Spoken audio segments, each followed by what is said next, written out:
Hello everyone. Today we are going to discuss common salt, a raw material for chemicals. In that, how common salt is used to obtain sodium hydroxide. So preparation of sodium hydroxide by chlor-alkali process. In this, sodium chloride aqueous solution is taken. So we have written here NaCl aqueous. When it is dissolved in water, sodium chloride is dissolved in water, it is known as aqueous solution of sodium chloride, and that is termed as brine. So brine is nothing but the concentrated solution of sodium chloride. Sodium chloride is dissolved in enough quantity in water and electricity is passed through this solution. When electricity is passed through this solution, this gets electrolyzed, and at cathode you find sodium hydroxide in aqueous form. At the same time, at the cathode you can find hydrogen gas. There will be evolution of hydrogen gas, and chlorine gas is evolved at anode. Now why hydrogen gas is evolved at cathode and chlorine gas is evolved at anode? We know that hydrogen forms hydrogen ions. Hydrogen ions are positively charged, so surely they will get attracted towards positively charged, negatively charged electrode, that is cathode. And chlorine is negatively charged, so chlorine ions get attracted towards anode, that is positively charged electrode. And at the same time, sodium chloride, when dissociates into chlorine ion and sodium ions are positively charged, they also get attracted towards cathode, and there is formation of sodium hydroxide at cathode and hydrogen, and at anode chlorine gas is evolved. Now these three chemical substances we have obtained from sodium chloride. These three chemical substances, out of these three, the main products we can say sodium hydroxide and chlorine. So this process is known as chlor-alkali process. The chlor stands for chlorine and alkali stands for sodium hydroxide, because sodium hydroxide is an alkali.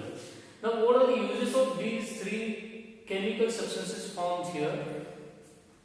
First, uses of sodium hydroxide. Sodium hydroxide is used in degreasing the metal. It removes the oily nature, so it is used in degreasing. Whatever grease is there on metal, it is removed.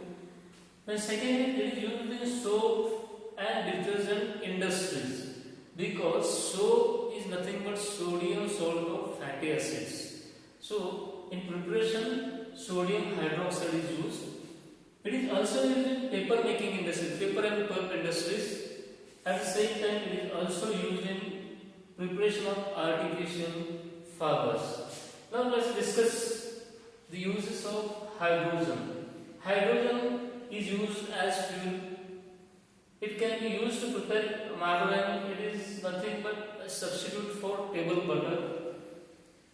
Ammonia preparation also involves use of hydrogen, and ammonia in turn it is used in preparation of fertilizers. So hydrogen is important in preparation of fertilizers.